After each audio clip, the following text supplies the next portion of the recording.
Recording currently, or okay, and you can pause it if you want. Yeah. Okay. Well, hello everyone. My name is Caitlin Miller, and thank you all so much for joining. Um, I work at the Iowa Heart Foundation, which is a nonprofit organization that was started by the physicians at the Iowa Heart Center over 30 years ago. And as an organization, we focus on heart health education and heart disease prevention across the state of Iowa. Today we will be joined by Aubrey Alvarez, a lead connector for the food grid in Iowa, and she will be discussing food insecurity and community fridges. So I will let her get started. Hello. Well, I'm happy to be here. Hopefully, everyone can see my slides right now. So, um, Not yet, Aubrey. If you want not to yet. try to share, it's not popping up there. Okay. Let's see. Um, but the slides aren't all that exciting. It's really just a guide to make sure that I stay on track. But community refrigerators really are something that when the first community refrigerator I experienced, I didn't call it a community refrigerator. I think that's something that the language came later. But when we're looking, community refrigerators are really just refrigerators in public places so that food can be shared freely to reduce waste, increase food security, and make sharing with our neighbors safe and easy. So I don't know if any of you have had, experience with just trying to donate food or share. I know food insecurity numbers, unfortunately, have not gotten better over the last few years, and they're not looking to get a whole lot better anytime soon. And so, community refrigerators really came as an opportunity for me to say, where can we put more food where people are? And so, a lot of times, one of our biggest challenges was just trying to get people to have safe food storage. So, just to give you a little background on the food grid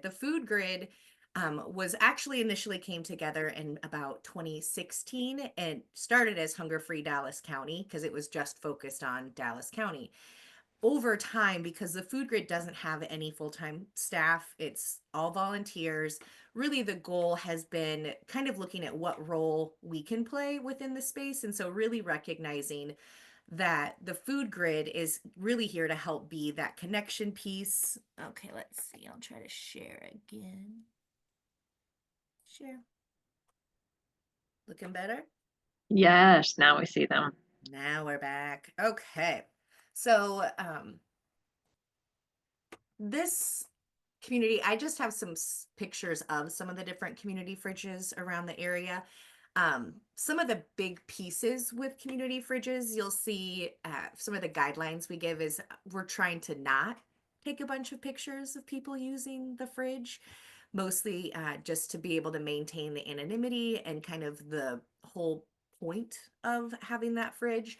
So really, I kind of look at community refrigerators as similar to free little food pantries or free little libraries, just bigger and with temperature control. It's just a way to make sharing easier. So, um, again, the food grid, this is actually in a picture here, is one of the original fridge grids that was created. So, the food grid, in my experience with refrigerators, was my first one I will share was actually in 2018. And at that time, the refrigerator came about because we had a local convenience store chain that was expanding their food recovery efforts, and they had a lot of individually packaged ready to eat food that was going to be donated Monday, Wednesday, Friday on a consistent basis. And so we were working on trying to get that food to places where it could be consumed. And what we were finding, because of where all of these convenience stores were, we were picking up food from the suburbs a lot, and we needed more places in the suburbs where food could go, because what we were finding was we needed places that were open at least Monday, Wednesday, Friday. And when you look at a food pantry, that's not generally the case. Food pantries aren't open 24/7. They're not like a grocery store or a convenience store where you can go as often as you want and get as much as you need every time. Most of the food pantries that I've experienced, you can get either some places will give you a week's worth of food. Some places will, you can come once a month. Some you can come once a quarter. That's really where food pantries, I think, have been something that a lot of people point to is like, oh, well, we don't need that because we have a food pantry. Great. Food pantries can't do this all by themselves. They've been trying for a very long time. And if you want any really good data on food insecurity statistics, DMARC, the Des Moines Area Religious Council, does a really good job of showing hunger and food insecurity and who's hungry. And I think, what we see is a lot of misperceptions about maybe who's food insecure and what food insecurity looks like here. And so a big part of really where these fridges came from was making it easier to have quality food as well, where we're trying to donate it. So in 2018, this convenience store chain was expanding their food rescue program, and the organization I was running at the time was picking up food from around 40 different convenience store locations. It's a lot of food every day, and that was just one convenience store chain. And so each day, the convenience store chains were donating anywhere from 2 to 3 totes full of food. And our challenge was we had partnered with our local Meals on Wheels, Wesley Life Meals on Wheels, because they had vehicles and staff that were available.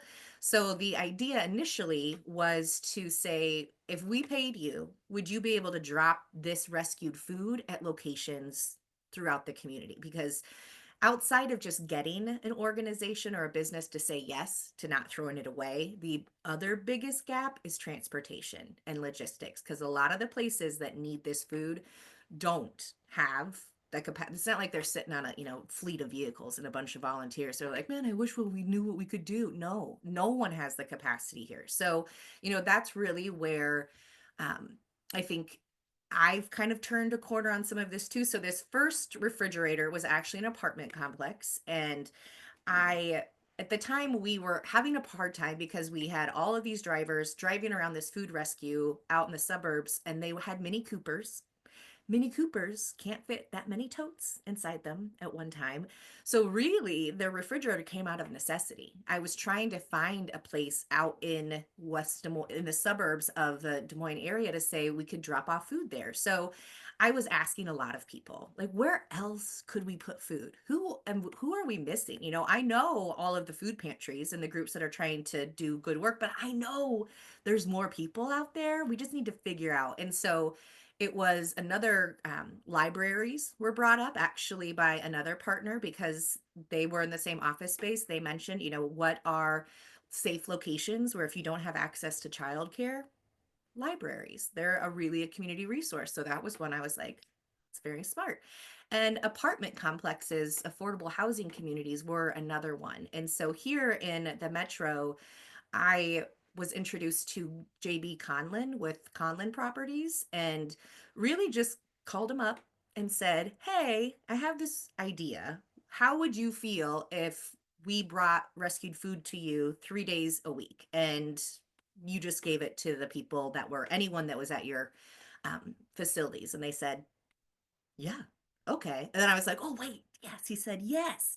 So then we got started with it. And I raised initially $10,000 to start this pilot. It was supposed to be a 6-week pilot where we would pay Meals on Wheels drivers to pick up this food 3 days a week and deliver to what ended up being around 30 to 40 locations. And because we were paying for delivery, we could take food to places that wasn't used to getting it. So that's really where, with these fridges, originally we had them in the apartment complexes and we just sent the food there. We didn't call it a community fridge necessarily. We really relied on the people on site, the property managers and the people that work there, to spread the message, because again, they know their community best. So what do you need to do to let people know that you have this food here?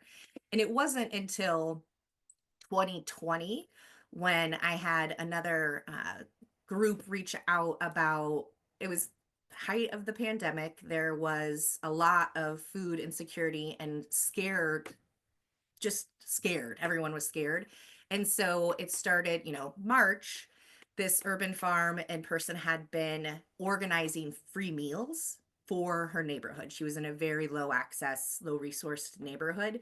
And so as it got colder though, now what? The farm is going to be closing down, and she had seen what they were calling community fridges in another part of the country and reached out and said, "Hey, do you think we could try that?" And my response generally is, "Yeah, I bet we could." So we met the day after Thanksgiving in 2020 out at Nebraska Furniture Mart. And I was like, okay, well, pick a fridge because I don't know anything about putting fridges outside. That was a thing. It was going to be outside.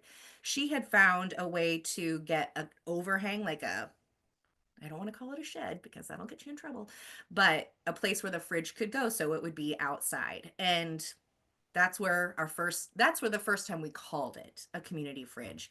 And now with the work I've been doing since then and the food grid work we've had, I've helped start over 300 refrigerators, not only around, there's a lot of them all over Iowa. You just don't maybe know about them. And that's kind of on purpose. Because what we have found is with these community refrigerators, really it's been some lessons learned. That's really what I bring to the table is I don't own or manage any fridges. None. Neither does the food grid. We don't own or manage anything. We don't have any property. Our role here is to make sure that those who have the fridges or want a fridge are successful and help them problem solve and troubleshoot, because what you'll find is no community fridge is the same. Every community is different. And I think that's where sometimes a lot of people want a one size fits all. This is how it works. That's not how this works. We have found over time the first fridge, having that in apartment complex was great. That worked out really well. It was changing the relationships because I don't know if any of you have ever, rented in an apartment before. Usually you're not going to the property manager's office for a fun time. We're not going there to be like, hey, what's up? We're going there because something's broken. Your rent is late. Like something's not going well.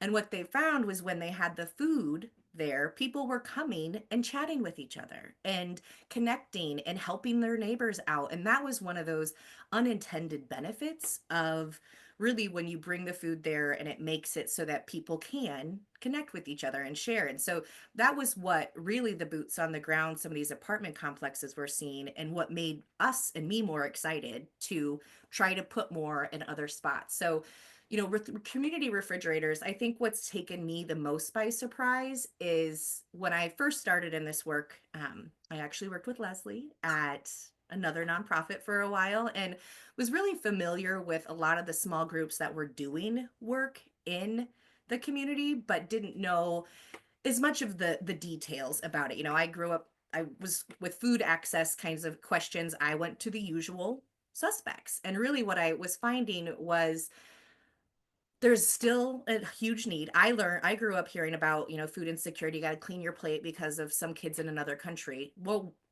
it's down the street from us now. I think that's what we're realizing now. We're not talking about hunger somewhere else. We're talking about hunger in our own neighborhood, and it's there, and it's hard to see because people don't want to. I don't know, it's hard when you're the one in that spot. And so what we found with these fridges is, one, we originally put that fridge there because we had all this food that was going to get thrown away if we didn't have a place for it to go.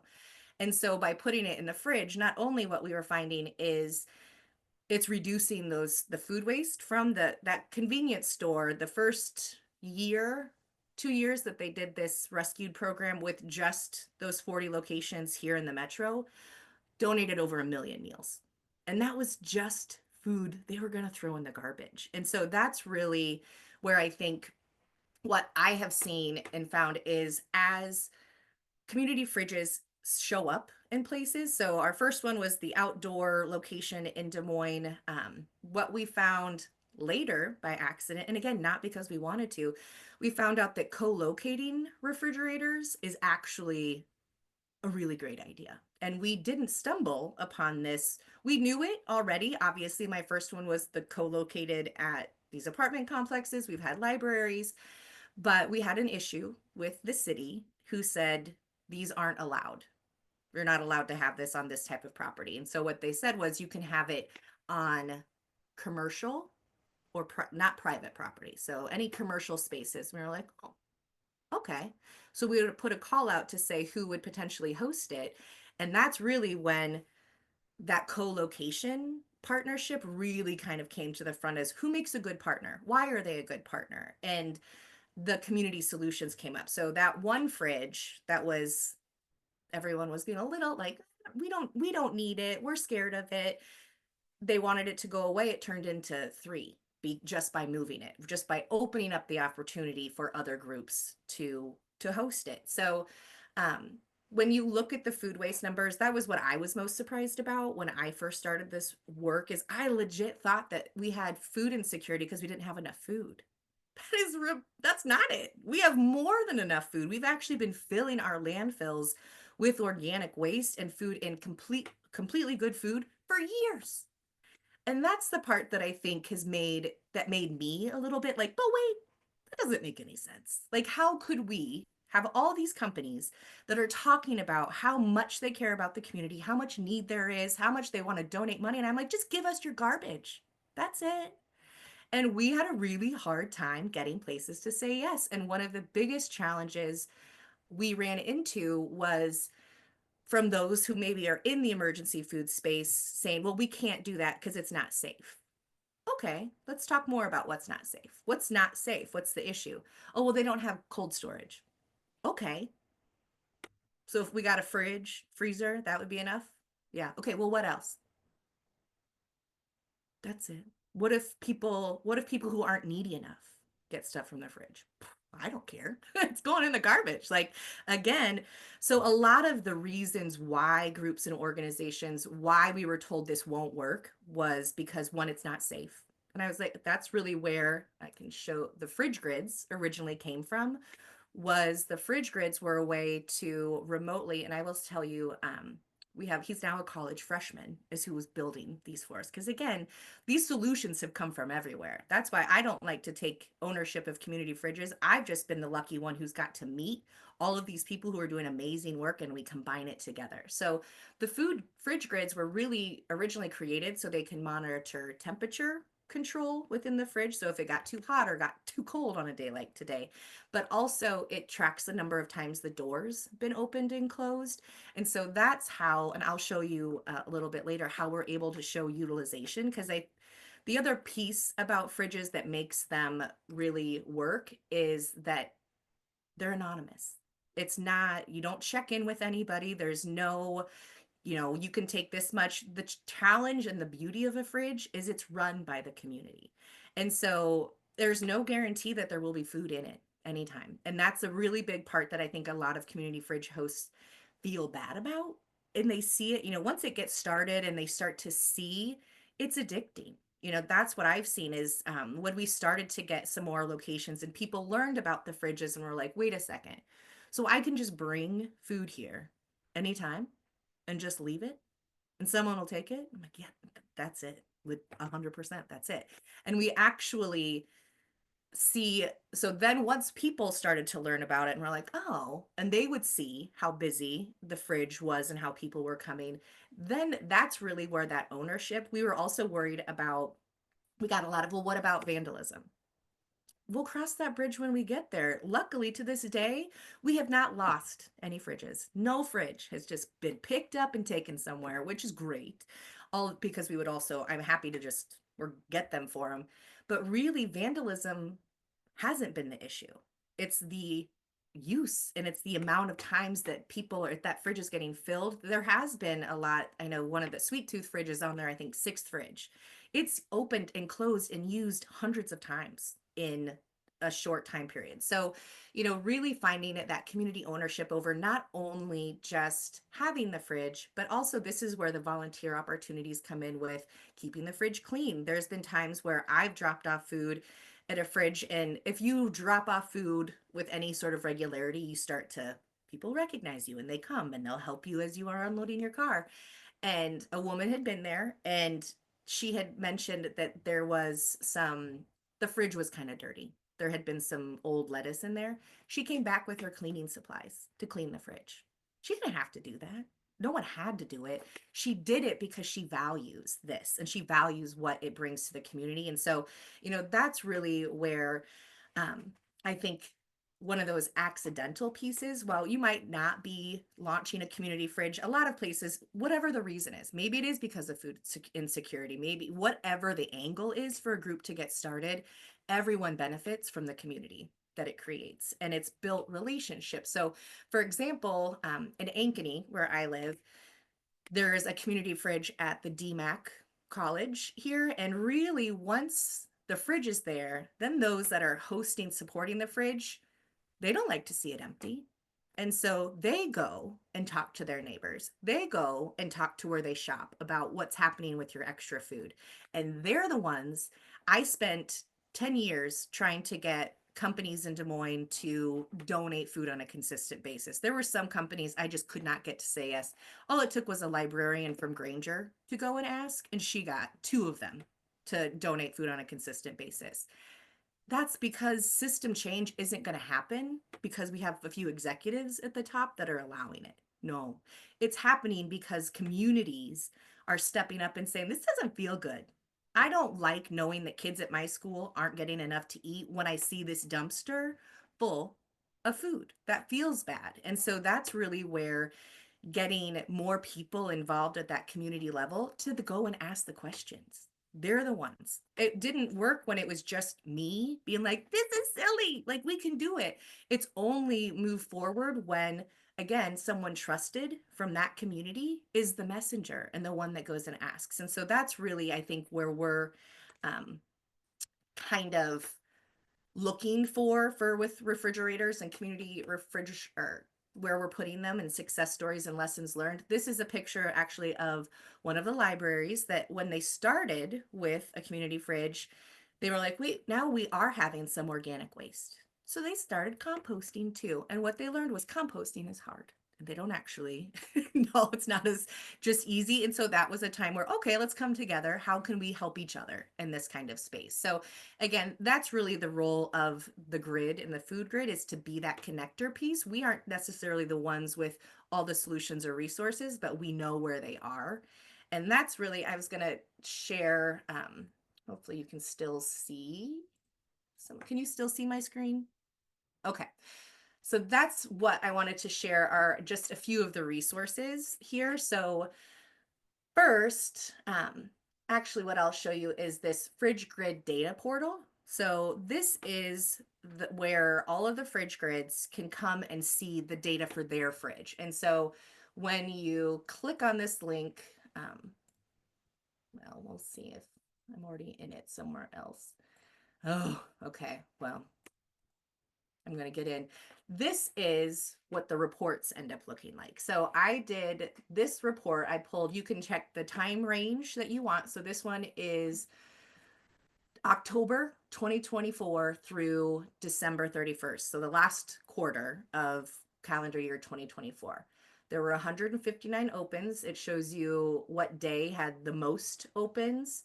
And then it can also show, it gives you some trends. So you can see really, 2 is when are the most active parts of the day. And really the beauty here is it's different for each group. You can see for the library, this is what time works best for them. This is Minburn, and this is a bigger time range. But again, everyone's looks different for a lot of reasons. And that's really, again, where our goal here isn't to make people, it's to say, yeah, they're all different and they all are working in different ways. And so it's a way for those fridge hosts as well to kind of share what they're doing about, like, well, here's the impact that we're making. Because again, the fridge grids are there to help keep anonymity. We're not asking people to sign in. There have been places that have reached out and want to start a community fridge and happy to help. But then once they get going, I realize it's not a community fridge. If you're going to determine when people can and can't come and how much they can take, you're just another food pantry.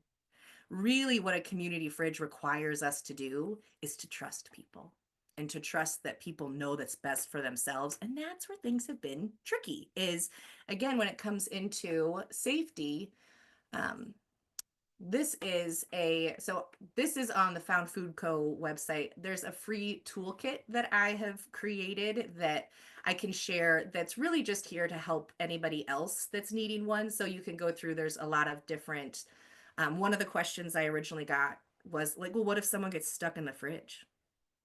How?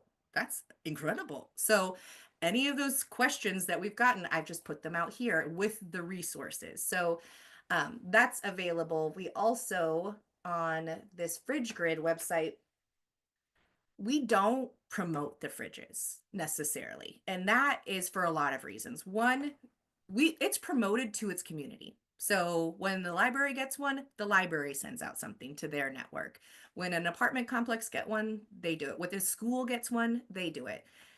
I've learned the hard way that sometimes when you promote things to, you end up, we did that with the First Fridge Sweet Tooth Community Fridge. They actually have a Facebook page. Managing a Facebook page is a whole job in itself. So there's that to consider.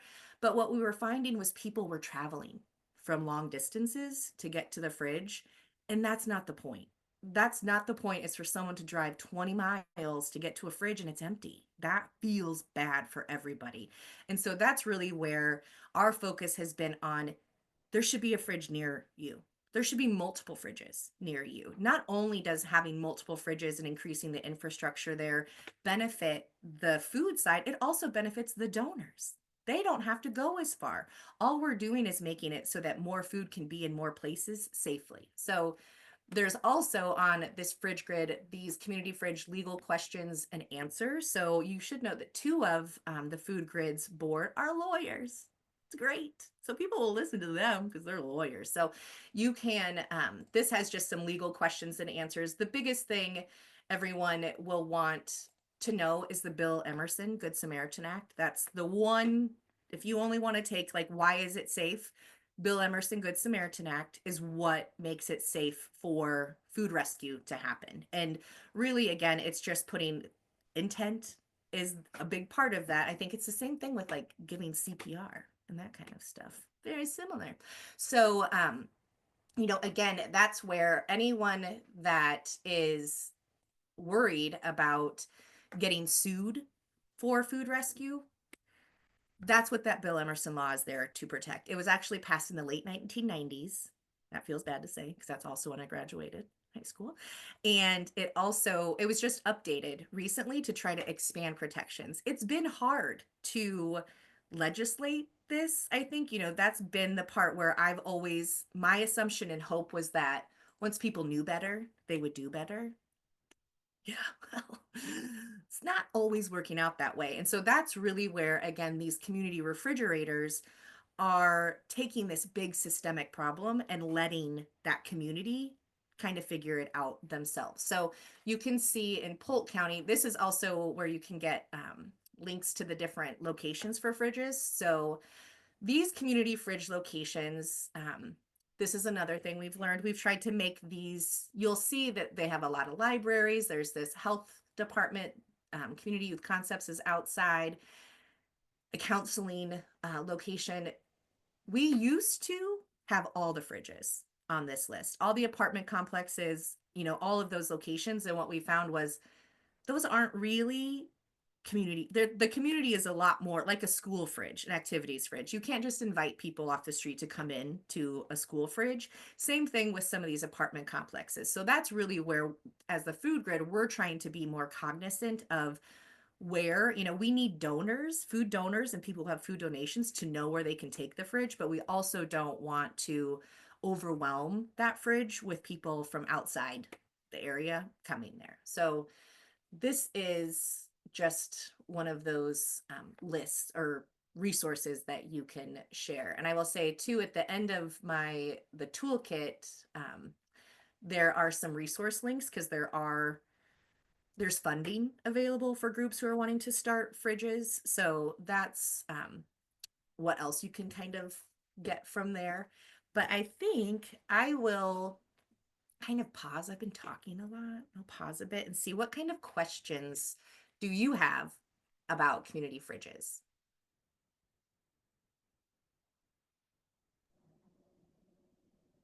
Yeah, thanks, Aubrey. I put resources in the chat too, and a link to the food grid.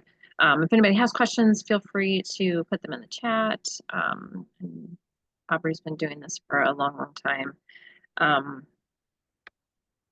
I think maybe one of the questions that I'll start with the first one is on that sustainability side. So if we get an organization that wants to put a fridge in, then how do we go about sustaining it, right? I mean, what's the gold standard for getting that to happen?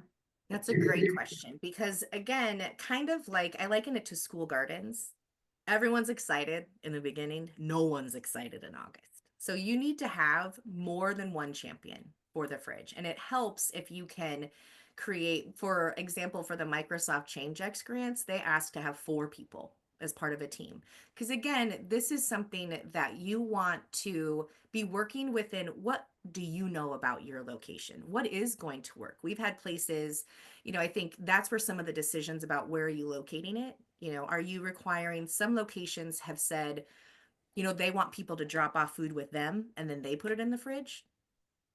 Okay, again, you're adding more work for yourself. But that's where some groups have started because, again, what works for one doesn't necessarily work for the other. So some groups have started with that. And then as they started to see, you know, how much food they were getting, maybe they needed a backup fridge. And then it was also, this is taking more time away from themselves. So, some of the pieces of being able to set it up with the expectations that there's take what you need, leave what you can, properly date, give all the guidelines as to how to run a fridge safely, and then create opportunities for people to participate in different ways. So obviously there's those who, one of the big needs is the host of the location. So knowing, when is it open? And then finding maybe they need volunteers, just someone to check on the fridge every day and make sure, does it need cleaned? That's where we have found, again, volunteers come from everywhere. We have a lot of fridge users that have taken that role on because, again, there's pride in that looking nice. And so, that's been an area. Another piece regarding sustainability is just the food. Where is it coming from? How often is it coming from there? And that's where it's been really neat to see groups working in this and making it their own. So I can always come in and share, just look around your community. We just had a group reach out about putting a fridge in their area. And the first thing is what food is around? What grocery stores are there? What caterers? What event centers? What schools? Where is food already? And what's happening with it? And that's really why those community solutions are important, because then maybe you have some volunteers that are just going out asking, what's happening with your extra food? We have this fridge down the street. We can use it down, and making those connections. So if that's not able to happen, that's really where some of those groups like the Supply Hive are trying to, in the food grid, they know where they have more food, they can send it out to these locations and ask these locations. But really, in order for these fridges to be successful, you can't rely on one organization or one partner to fill it all the time. That's really where that collective ownership is important. So for example, that one in Ankeny outside of DMAC that got started, Jasmine, the one who coordinated it, she went to Fast Fresh Meals and said, hey, we have this fridge. She got them to say yes. So now they donate on a consistent basis because she asked. Same thing with, some of these convenience stores and gas stations. They won't say yes to just me, because again, it's work on their side. And that's where trying to work with your food donors to say, how much do you have? How often? So another example, the Dallas County Hospital. So there's someone from the food grid board that sits on the foundation board, and she was, when you're in those spaces, asking what's happening with the food. And so I had a great conversation with their food service director, and they do a really good job of, they know they're a smaller operation, they're not making more than they need on a daily basis, and they let their staff have what's left over. Awesome. What about the catering? Oh, that's where the opportunity lies, is catering's completely out of their hands. People are going to order what they're going to order. They're always going to usually err on the side of too much. And that's really where the opportunity was for their food rescue. And it just took, again, me being able to talk with them, because we're not here to make more work for people. If you don't have food, you don't have food. That's great. That's the goal. But if you have food, how much of it and how often and what kind, and really, how can we find the best partner? So in Perry, there's a refrigerator at the New Opportunities. It's also a Head Start location. They go through a ton of food every day. They can take as much they need, as much food as they can get. We just needed to connect those two. So now when the Dallas County Hospital has an event, catering, any of that kind of extra, they know they can take it. And they actually use their own staff to take it to New Opportunities, which that's amazing. You don't see that very often, because usually the biggest challenge is the transportation of it. It's one, getting a place to say yes to letting you have it, and then it's also moving it consistently. So that's really where those volunteer roles I've seen, for example, the Franklin Library, that's a volunteer opportunity, is to go pick up their food rescue that they've generated from places once a week. So we've also seen a lot of groups where, I don't know, like Lasagna Love is one of those where they make food to take out. We have peoples in groups that make food to put in the fridge because it's a very easy way to send it out, to know that, those fridges, again, are used and they're continually emptied. I think that's the biggest challenge is it feels bad when the fridge is always empty, but that's because it's working if we put food in it. And so, that's some of those things where being able to have, look with those specific partners and say what's going to work best and how often. A focus for the food grid has been catering companies and event centers. Ooh, and I see a great question from Tim. Actually, the word gleaning, Aubrey's going to be all over this. Love gleaning. It's so good. Well, food rescue from college campuses, absolutely. So Drake University, they have a next course program that they got started. And again, it's internally led. They still have some opportunities for food, but they have a program there that they pick it up and they deliver it. Students deliver it. So that's great. I've been trying to get a lot more. I've been trying to actually get a fridge at Drake, has been one of mine. They have plenty of students and people there that they don't have to send it elsewhere. But again, we start where we can.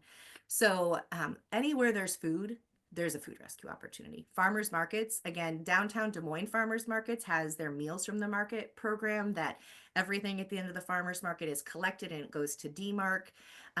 We just heard about a catering company this weekend that they add in their contract, because 10% over is generally what they're doing. If you're a caterer, you don't want the last person to come through to get the last piece of chicken. So it's built in that they're going to produce more than you need just because they don't want clean plates at the end.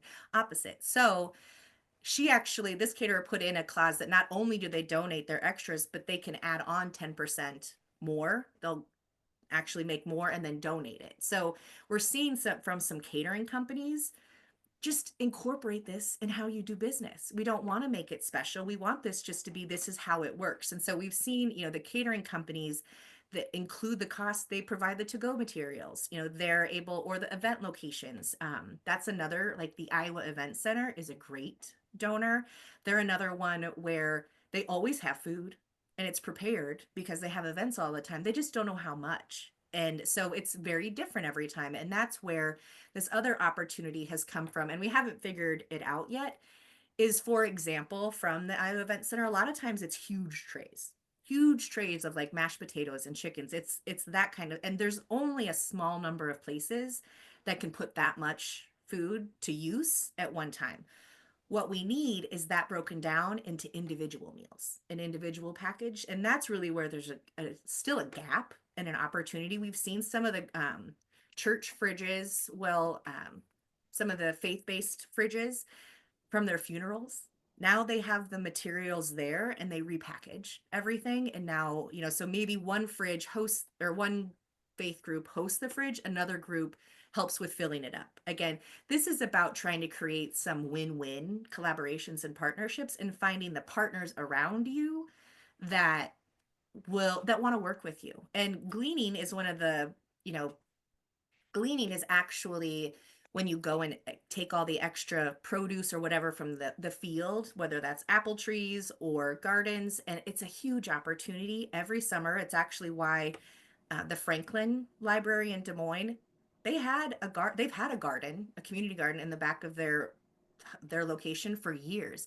They were always trying to find a way to make sure, because you don't spend all that time and energy growing this food to then let it rot. That feels horrible. So they were trying to find ways to consistently get that food moved. Once that fridge was there, you just put it in there. It makes it easy for the gardeners, and it people enjoy it dropping food off. And I think that's the part, is the joy that comes from, like, that's what's making these fridges different, is they give people hope and a chance to be a part of the change and to put actual work in.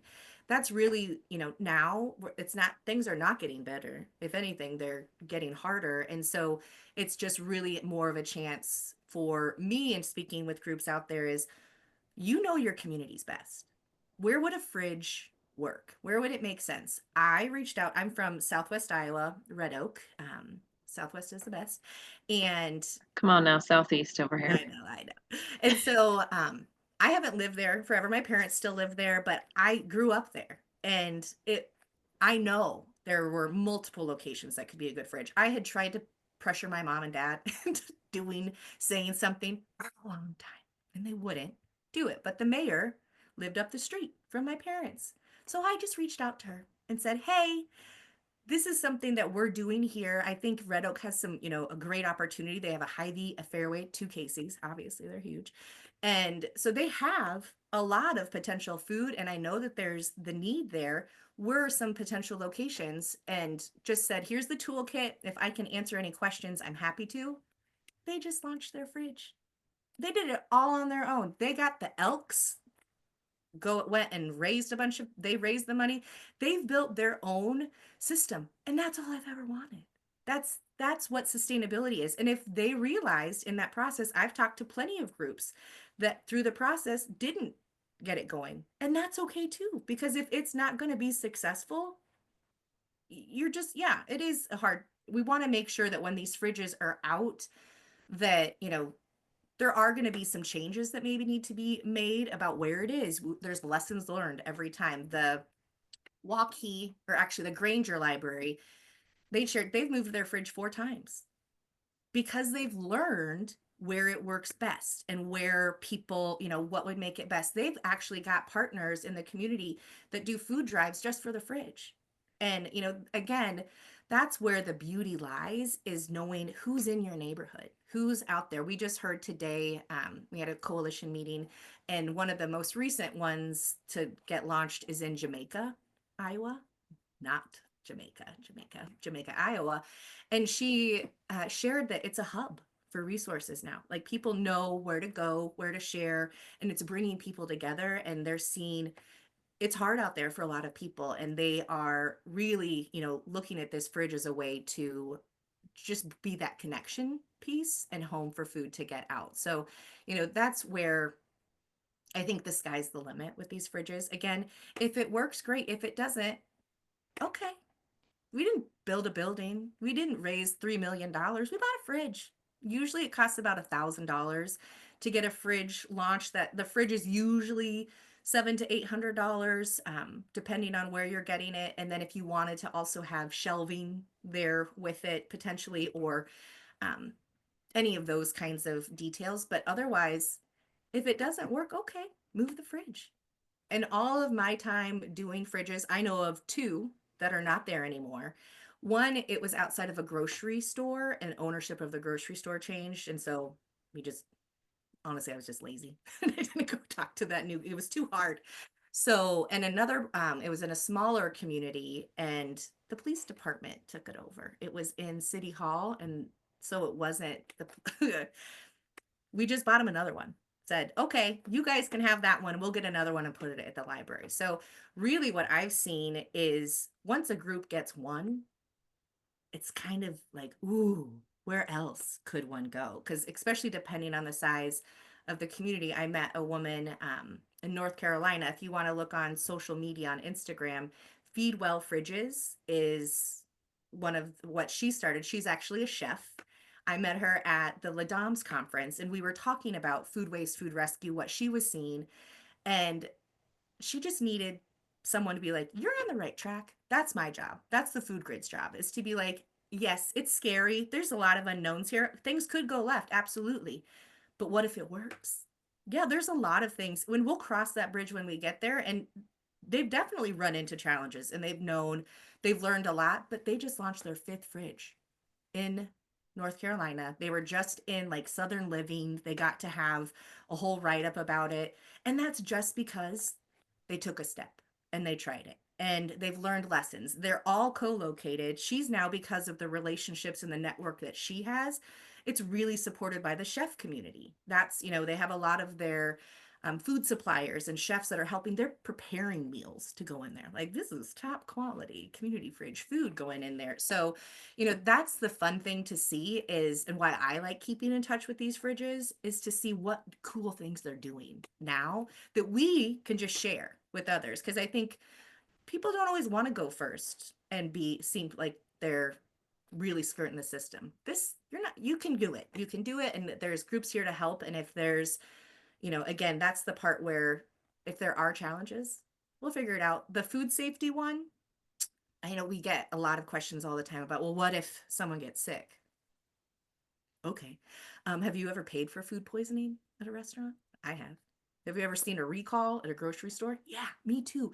We're not erring on the side of we can't do anything because of the possibility that someone might get sick. Again, this is where we're trusting, as long as those guys, like, the food has been properly labeled. It's there, the person taking it also has the ability to say, if this doesn't look good, throw it away. No one's forcing anyone to eat anything. And there are times that people might be lettuce. We get a lot of lettuce, a lot of bag salads in their fridges. And sometimes you just can't go through that much lettuce and they get real soupy and gross. And you got to throw them in the garbage. Again, this doesn't need to be more complicated. And if we were having issues with these fridges, we'd know by now. They're in health departments, they're in medical clinics. Again, that's the point of where you put it and where it's at. Then it gives them the opportunity to keep an eye on it and put in the food that they want. They can put in the fruits and the vegetables. It's a way for groups to really support their community while also just making it easier to make some of those good decisions by just having it close by and free and accessible. Other questions? Very good. I Thoughts? was gonna say, Caitlin, they may have maybe time for one more question if anyone else wants to put one in the chat.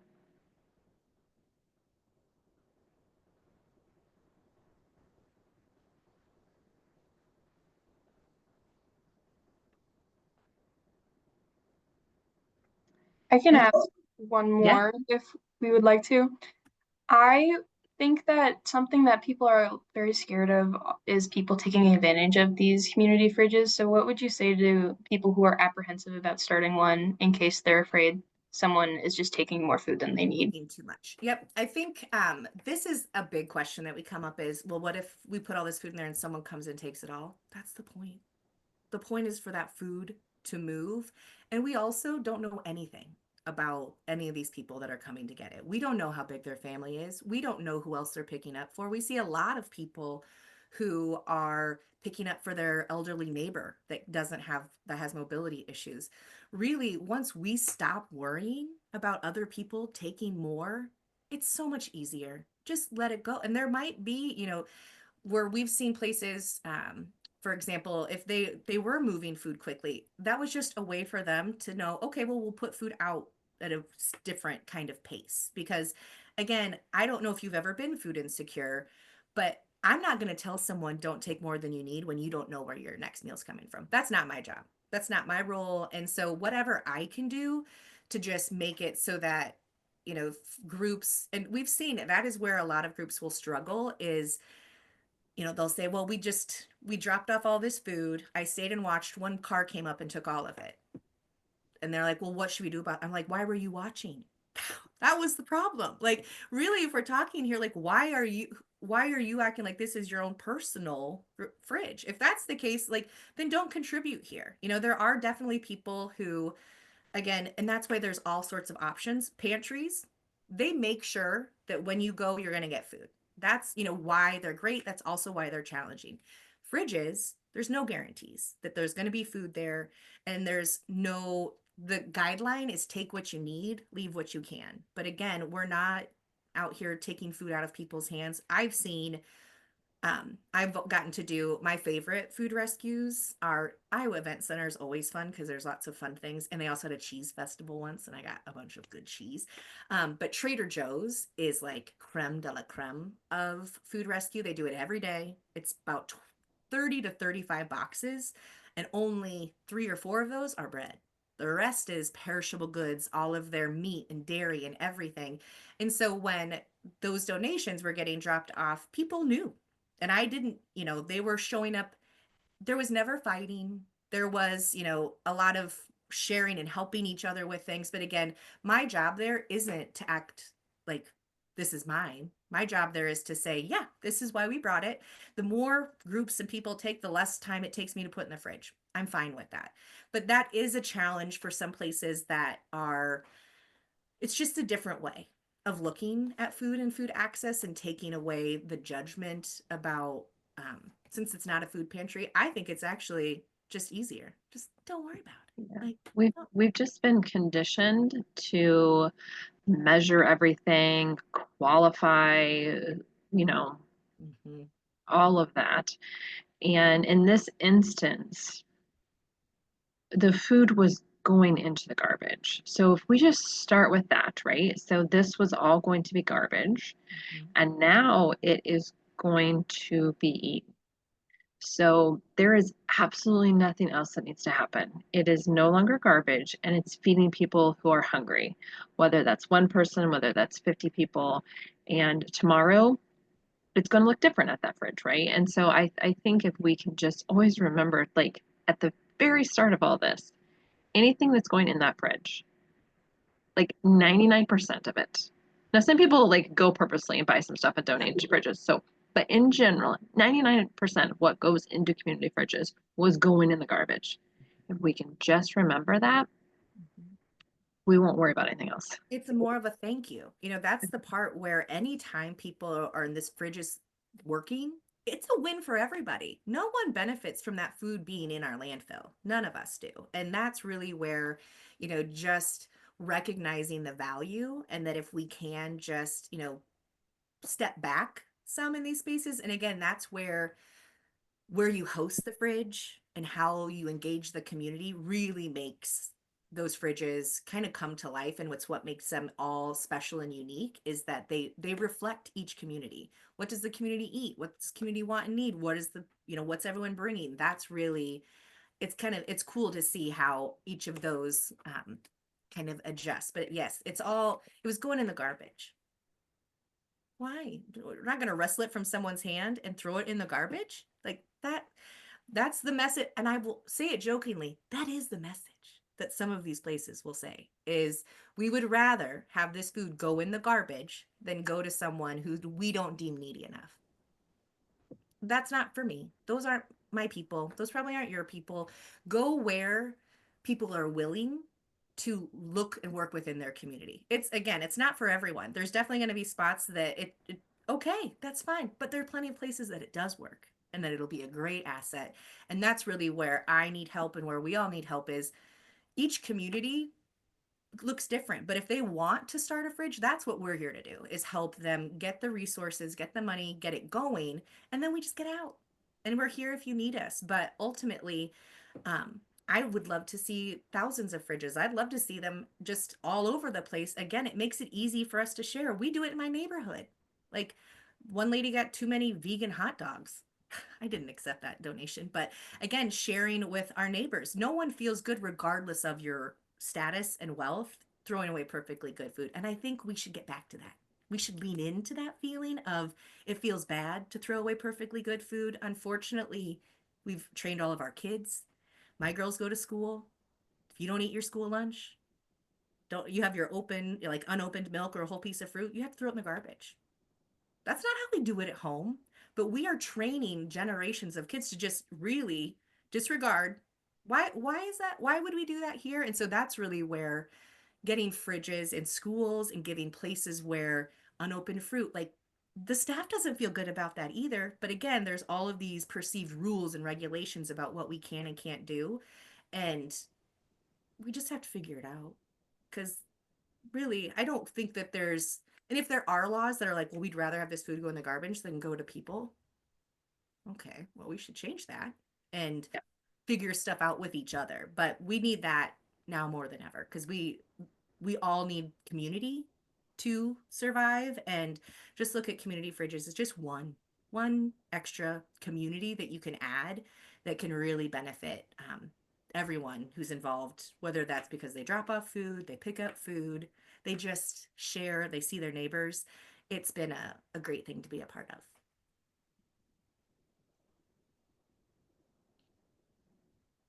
Well, thank you so much, Aubrey, for your time. This is a very good presentation, so we're very happy to have you.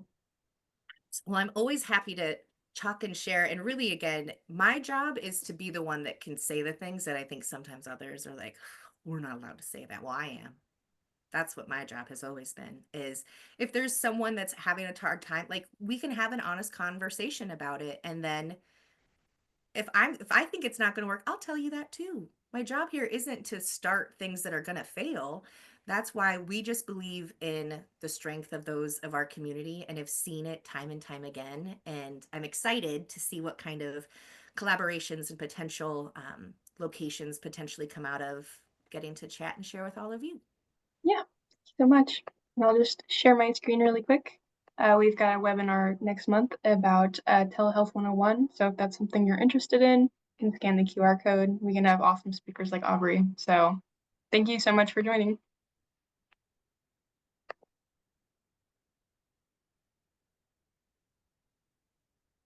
Hey, great job.